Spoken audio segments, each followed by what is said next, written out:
Swayam Prabha. Digital India. Educated India.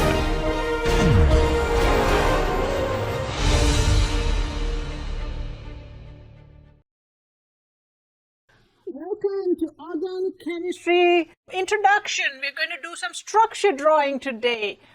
The reason why I was fascinated with organic chemistry is because of the variety of molecules that add spice to your life, like this molecule, capsaicin, makes it spicy, or menthol, your cough drop. We have things that wake you up in the morning, like caffeine. We have things that save your life, like amoxicillin. Well, sugar is sweet, my love. You have sugar here that's, organic. It's an organic molecule that, you couldn't think of living without sometimes, right?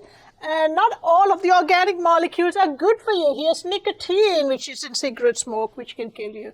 So organic molecules come in all flavors. And you've seen these structures probably in some books or when you get medication in a little pamphlet. Let's see what these mean and how do we draw them. What do these lines mean? What do these little sticks mean? All right, let's look at it. So all molecules will have a molecular formula. The molecular formula just tells you what are the types of atoms or elements and how many. That's pretty much it. So let's take a very simple molecule, let's say C3H8.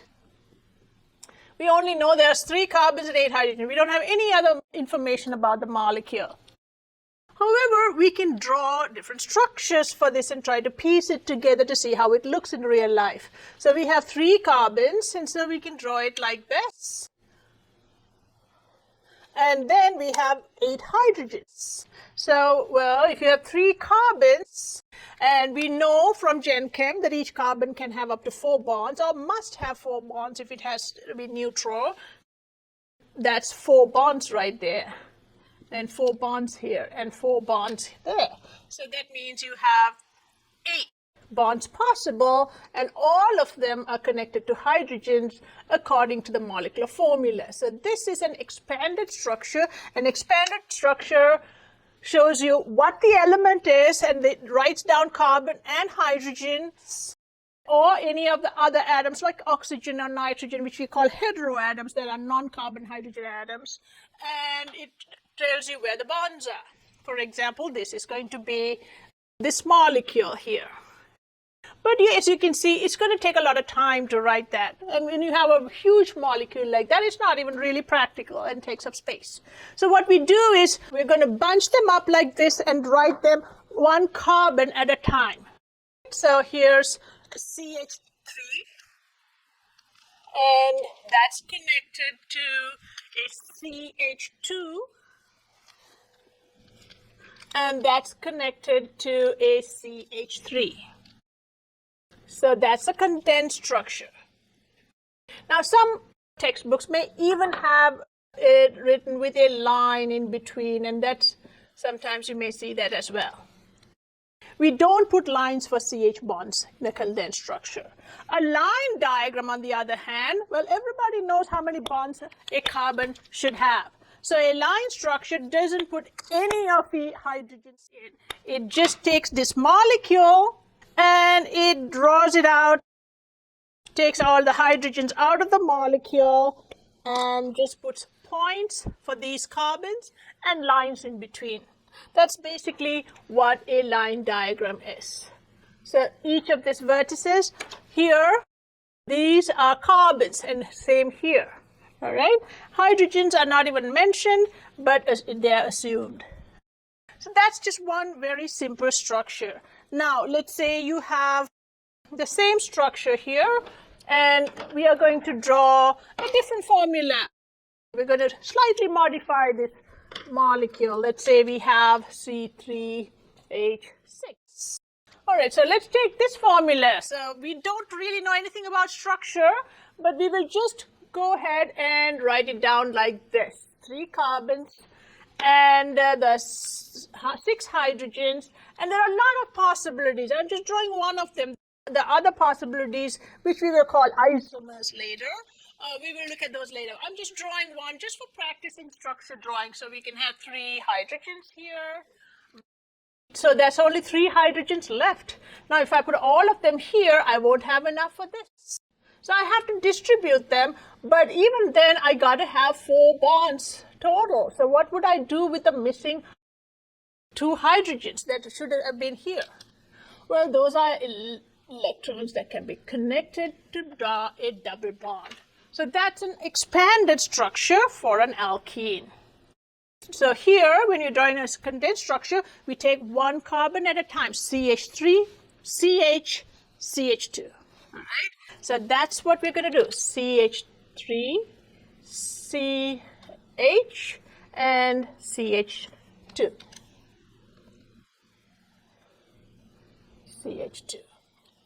Now, you may find books that put lines like this, but you really, if you don't have lines, they're still correct. You can write it as this, which is CH3, CH, CH2. So when you're writing out the structure, you realize, okay, we are missing 2 hydrogens here, and they will put a double bond there. Now, again, same thing as before, pull out all the hydrogens and you can get your line diagram. So if you don't have any of these hydrogens here, you would have a carbon-carbon and a carbon-carbon double bond. So that's all you would have if you do a line diagram. Just the carbon-carbon bonds, please. That's it. All right? So if you do a bond line diagram for that, CH3 and a double bond. As you can see, the angles, there are angles. It's not straight, just because, again, we'll look at it later, but they are 109.5 typically and not 180 between these carbon-carbon bonds. So here's just a very simple way of drawing structures, the different ways of drawing structures in organic chemistry. Now, what if a molecule is branched? For example, let's take this molecule that's branched. How do we draw out a branched molecule? All right, let's take the branched molecule. The formula for this would be, well, there are 1, 2, 3, 4 carbons, C4, and there's 10 hydrogens. So you can have it, this is just one way to draw it. There are 3 carbons, and the middle carbon has a branch here. And so you can put the hydrogens on there.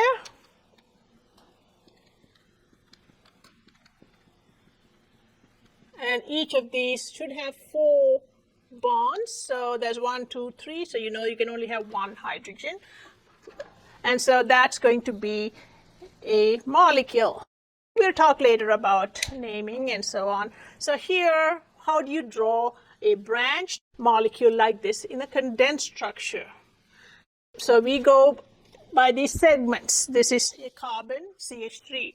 This carbon has a Ca and a CH3 on top. And this carbon has a CH3. So you find the longest chain, and then you go on these quadrants and write things down on what, and say what there's on there. So this carbon, and there's a carbon here, and there's a carbon here. Okay.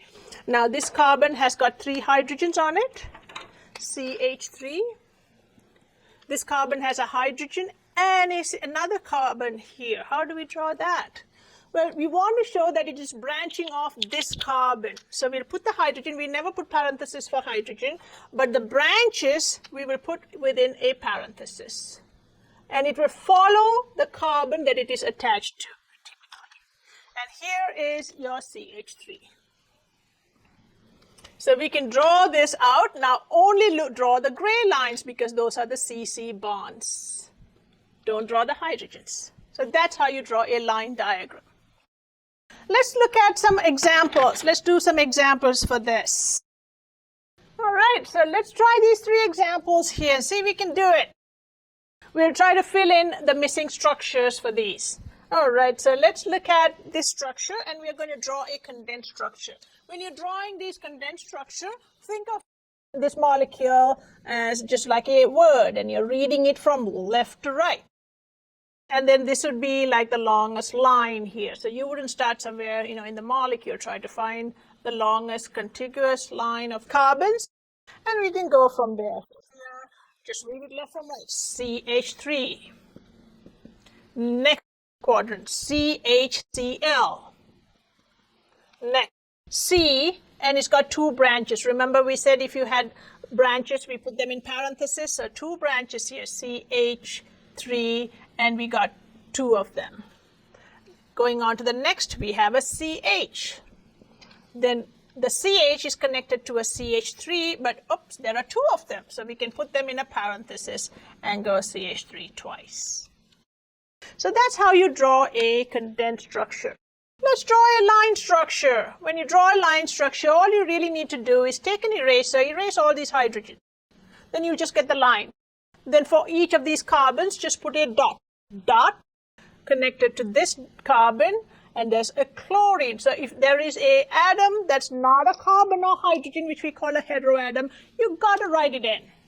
Otherwise, how would we know? Right? So then that's connected to another carbon, and that's got two branches or two methyl groups. We can put them on either side, or you can put them on the same side. It doesn't really matter. That's connected to another carbon, and that's connected to two more carbons. So there you go. It really simplifies it. Let's look at this molecule here. Looks very long, but you can see they're mainly carbon hydrogens here with a few heteroatoms thrown in and out. So let's start from the beginning. You got to put lines for all of the bonds and expand the structure by putting the CH bonds and drawing out the hydrogens. So here's hydrogen connected to an oxygen. That's connected. Now let's go segment by segment. CH2. So C connected to two hydrogens, and next to a CH2 connected to two hydrogens, connected to a CH. All right, so let's put the CH. What's that? So we're missing something. Oh, good. There's a parenthesis. The parenthesis says that on this CH you have a branch. So you have a carbon that's connected to a carbon, and this has two hydrogens, and this has three hydrogens. The nice thing about expanded structure is that you don't have to use your imagination. You just copy down the structure, except that you show all the bonds. Here's a nitrogen here, NH, and that's connected to a carbon, oxygen, and that's connected to a carbon. Now, I hope before we started doing these problems, you paused that video and tried it out yourself. That's the best way to do it. Okay, don't watch me do it. Do it yourself first. And that will be the same for all of the videos. So I'm just telling you this so that you do that for future videos. So this carbon is connected to three CH3s. So CO, then this carbon is connected to three CH. Now look at this structure and tell me if everything is fine and perfect with this molecule. Does it need anything else? What do you think? Well, the rules are, and you know this from Gen Chem, if you're in group 4 and you're a carbon, you're making valence bonds, you need 4 more electrons to get to an octet, so you're going to make 4 bonds. You have to make 4 bonds, otherwise you'd either be, you wouldn't be neutral. If it's nitrogen, you'd be having to make 3 bonds to get to an octet. It's group 5 valence electrons, need 3 more, you make 3 bonds. Oxygen, group 6 valence electrons, you need 2 more to get to an octet, so you make 2 bonds. It could be a single bond or double bond, it doesn't really matter, but you got to have 2 sticks on that oxygen or 2 lines. Let's see, this one has only 1 and this carbon has only 3. How can we fix it? Well, you can put a double bond. So sometimes the condensed structure doesn't spell out for you whether it's a double bond, or a triple bond. You have to figure it out from the valences. All right, so here we go. Let's draw the line structure for this. Again, carbon and hydrogens are not written out in a line structure. The carbon-carbon bonds are shown as lines. Okay, all other atoms, these are called heteroatoms, like oxygen, nitrogen, sulfur, etc., have to be written in. Okay, so with the symbols. So here, let's start reading left to right. HO, so there is a heteroatom. I got to put that in like that. And here, and the hydrogens on the heteroatoms also are shown. Now that's connected to a carbon, and that carbon has a CH2, a dot or vertex is a CH2. Here's another CH2. Here is another CH. This CH has got a parenthesis, so there's something that's going to be above or below this line. And so that's going to be a CH2, CH3. Now that you put your parenthesis as a side chain or a branch, you can continue with the line. That's connected then to your nitrogen. So you jump to the atom that's after the parenthesis. So the nitrogen has to be shown, and the hydrogens on the nitrogen, the heteroatoms, have to be shown. And then you move on to the carbon. The carbon also has an oxygen, and we already found out it's got a double bond. So you've got to show that. So you have to show the heteroatom. You don't write in the carbon. You only write in the oxygen. Then that's connected to a carbon. And that carbon's got 3 CH3s, 3 carbons on it. All right, you don't show the hydrogens as I mentioned before. Great, let's look at another one here. You're given a line diagram. How do you go to a condensed structure, and then how do you write the expanded structure? You can write the molecular formula for all of this by counting the number of carbons and hydrogens and chlorides and so on. And writing it down. So over here, this is going to be a carbon with 3 hydrogens. That's a CH3. So let's draw that out, spell it out. So let's do this first. That's connected to an oxygen. And here, this dot here is a carbon, and that has a double bonded oxygen. Now that's connected to another carbon, and that carbon should have a hydrogen because it's got 3 bonds already. The 4th one is a hydrogen, and then that carbon obviously would have to have 3 hydrogens, so it will have 8 electrons total and an octet. That is connected to a CH2. So this is connected to a CH2 here, and that's connected to a carbon that has a double bond. So that means there are already 3 bonds on this carbon, which means you can only have space for 1 hydrogen there to get an octet. That carbon here has got 2 branches. This has got a carbon with 2 hydrogens and a chlorine on it. This carbon has got a hydroxyl and another carbon with a triple bond on it. And that triple bond is connected to a nitrogen. So let's go back and check our valences. This has got 3 bonds, so the 4th bond would be a hydrogen. This has got 4 bonds, and nitrogen has 3 bonds, and we are fine. All right, you can do a quick check, go down the line and see if you missed anything, and it looks like we got them all. All right, so let's look at it, and let's draw the condensed structure. We can draw it either from here or from here. It doesn't really matter. So here's your CH3. You can also start it off as, well, start CH3, O, CO, and then CH, and there's a branch, a CH3 hanging off of it. And that's connected. This, we go back then to the original chain and continue. This is just a side chain, okay? And then from here, we're going to a CH2. So just writing the longest chain left to right. That's connected to a CH, and that has a double bond, which you don't really have to spell out. And here, your line is going this way. This is a side chain or a distraction or a, what you call a substituent, okay? So we have to put this within a parenthesis. So C, and then CH2, Cl. CH2Cl is your side chain. Then we go up here. So we continue with on our regular road here, left to right. This is our silk route. So we're going back. So you're going to CHOH, and OH is kind of hanging off the chain. So we'll have to put that on in our parenthesis. And then you're connected to a cyanide, CN. You don't have to show the lines. There you go. So that's how you get to our condensed structure from either a line structure or a expanded structure. Here we show every single atom and bond. Here we show the atoms but not the bonds. Here we don't show all of the atoms except for heteroatoms, and we show the bonds with lines. Let's look at some of these, and well, let's draw an expanded structure for this, and maybe a condensed structure for some of the. Okay, so let's draw an expanded structure because this is a small one. So you have to write out the carbons for all of this. This is a ring molecule, and there are 6 carbons in the ring. So it's a 6-carbon ring. On all of them would have hydrogens, but let's put all the other groups, then we can fill in with the hydrogens. This has got a carbon, and this has got an oxygen hydrogen. This has got a carbon, and that carbon is connected to 2 carbons here.